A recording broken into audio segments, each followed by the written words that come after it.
Okay, Maya. I have a small story, and I think many learners will understand this. Oh, I am ready. Tell me. So yesterday, I met a friend after a long time. I wanted to speak good English. I wanted to sound confident. That sounds good so far. Yes, but then something strange happened. I wanted to say, I woke up late, so I rushed. But instead, I said, I awakened late, so I moved quickly. That is not wrong, but it sounds a little unnatural. Exactly. And then it got worse. I said. After that, I searched my phone and entered the car. Oh no, Yes. My friend understood me, but he smiled. because native speakers do not speak like that. Yes. They would say, I woke up late, I looked for my phone, and I got in the car. That is the difference. So if you are watching this and thinking, my English is correct, but it does not sound natural, Then this episode is exactly for you. hello everyone, and welcome back to English Tour. I am Alex. And I am Maya. We are very happy that you are here with us today.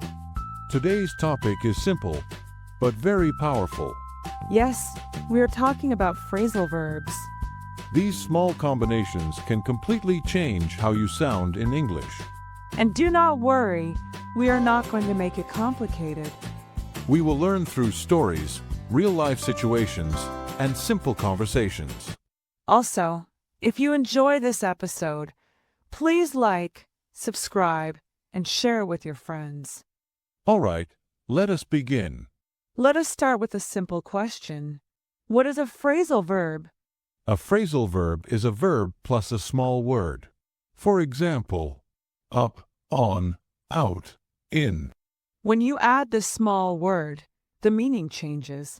Sometimes a little, sometimes completely. For example, wake means to stop sleeping, but in real life we say wake up. Nobody says, I wake at 6. They say, I wake up at 6. Another example, look means to see, but look for means to search. So if you only learn basic verbs, you miss real English. And that is why many learners sound a little textbook. Yes, correct, but not natural. Let us make this real. Imagine your morning. Yes, a normal day. You wake up in the morning. But you do not want to get up. Get up means to leave your bed. Exactly.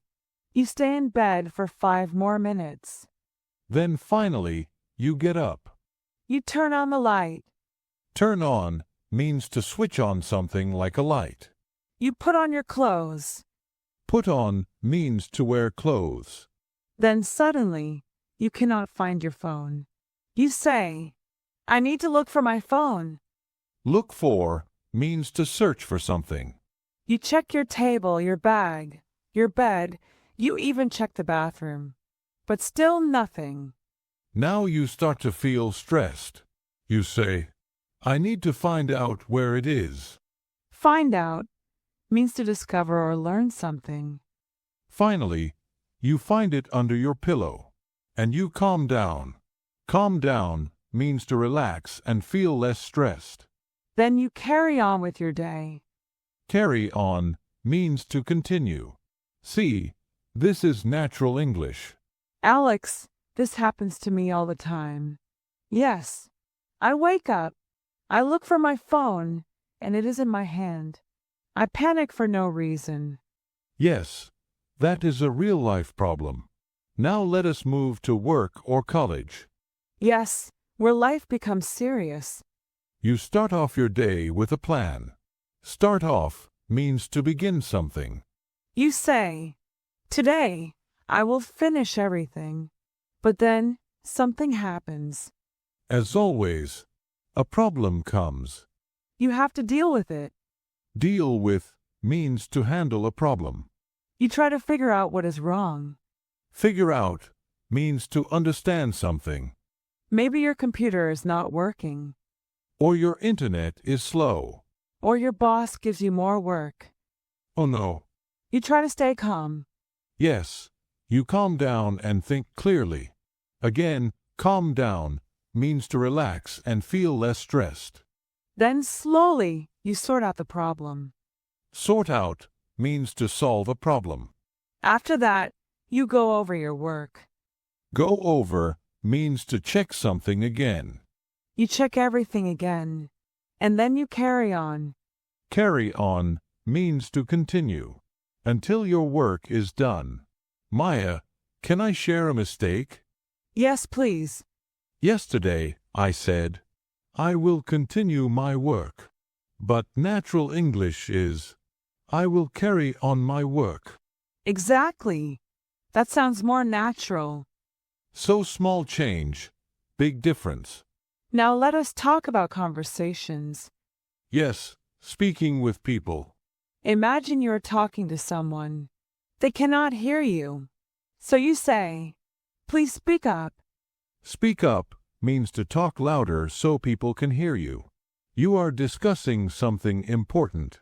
You talk over different ideas. Then suddenly, you bring up a new topic. Bring up means to start talking about something. Your friend says, that is interesting. If you need help, you ask for it. If someone calls you and you miss it, you call back later. Call back means to call someone again later. And when the conversation ends, you hang up. Hang up means to end the call. Let us do a small conversation. Hey Maya, can you call me back later? Sure, I will call you back in 10 minutes. Also, I want to bring up something important. Okay, let us talk it over. This is how people really speak. You know something important? You do not need to learn all phrasal verbs today. Yes, that is very important. Just learn a few and use them daily. That is how you become natural. All right, Maya. Now let us move to something more fun. Yes, social life. This is where English becomes more natural and relaxed. This is where people use phrasal verbs all the time without thinking. Imagine this. It is the weekend. You are free.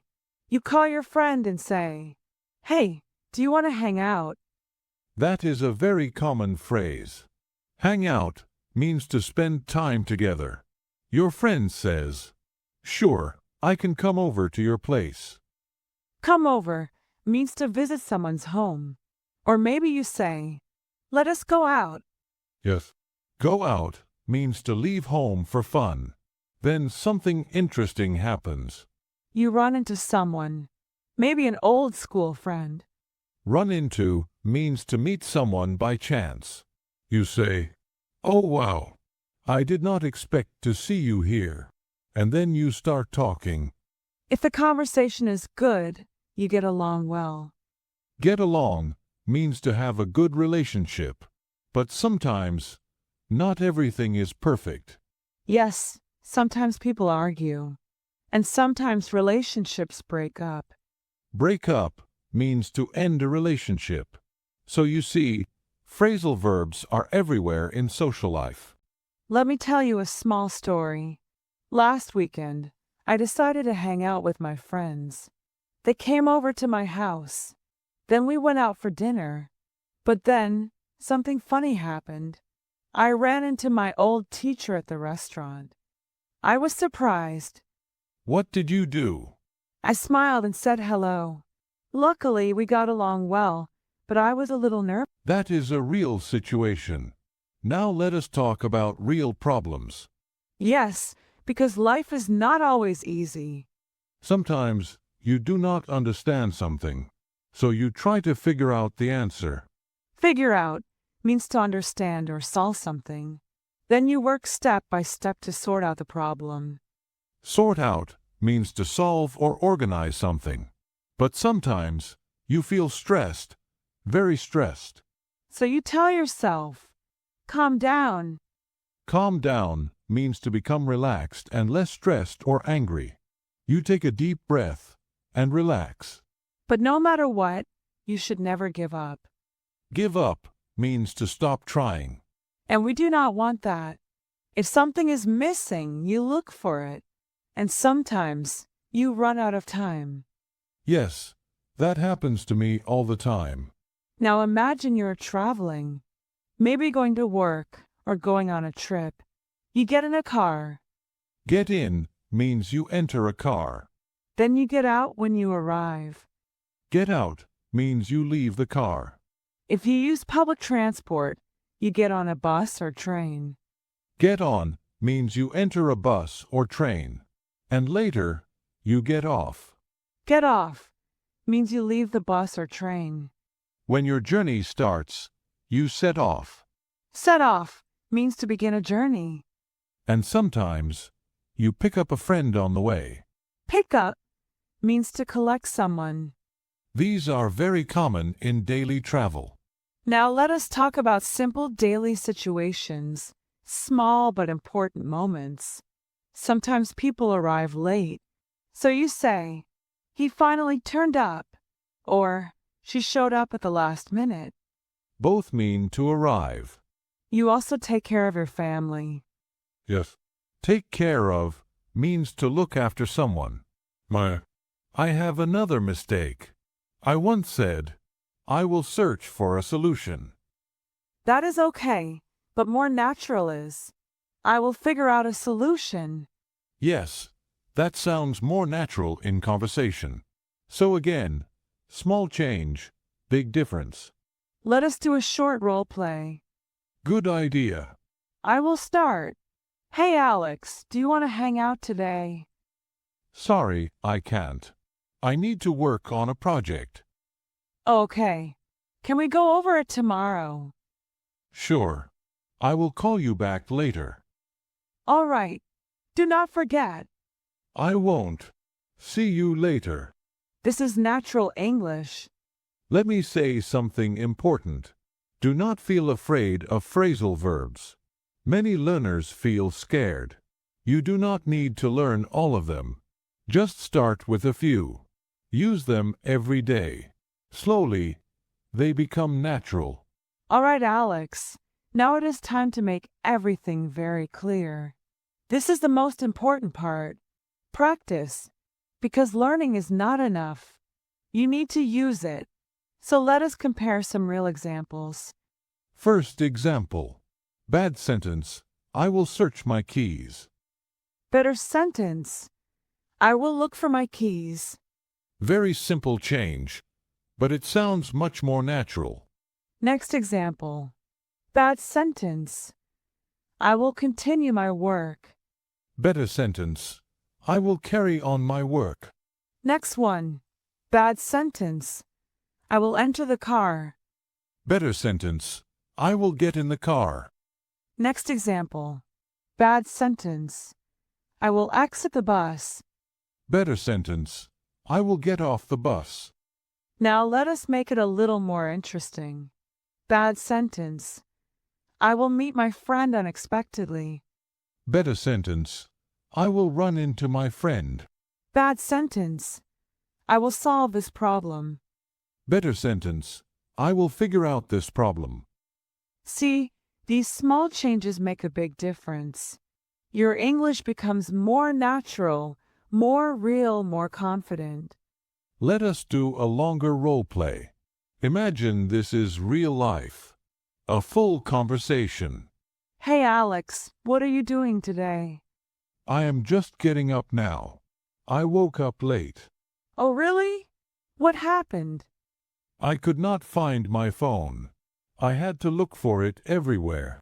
Oh no, did you find it? Yes, I found it under my bed. Then I had to get ready quickly. So what is your plan now? I need to work on a project. I also have to deal with some problems. That sounds busy. Yes, but I will try to sort everything out. Good. Do not forget to calm down. I will. After that, I want to hang out with friends. Nice. I may come over later. Sure. Just call me back before you come. All right. See you later. See you. That is natural English. Simple words, real conversation. Let us build a small story using phrasal verbs. Listen carefully. Yesterday I woke up late. I got up quickly and turned on the light. I looked for my phone, but I could not find it. I tried to figure out where it was. Finally, I found it under my pillow. I got ready and set off for work. On the way, I picked up my friend. At work, I had to deal with many problems, but I sorted them out. In the evening, I hung out with my friends and came back home late. That is a perfect example. This is how you should practice. All right, let us quickly review everything. Phrasal verbs are everywhere in English. They make your English sound natural. Do not try to memorize all of them. Learn a few and use them daily. Use them in your life, not just in books. That is the secret. Now we have something for you. We want you to practice. Write 3 sentences using phrasal verbs from today's lesson. For example, I wake up early. I look for my keys. I hang out with my friends. Or create a small story about your day. We will read your comments. Remember, learning English is not about being perfect. It is about being natural and confident. You already know many words. Now, just connect them naturally. Also, practice activities for home, office, or while you are traveling are given in the description. Please check it. Use those exercises every day. Even 5 minutes can make a big difference. Keep practicing, keep improving, and keep speaking English. See you in the next episode of English Turn. Bye for now.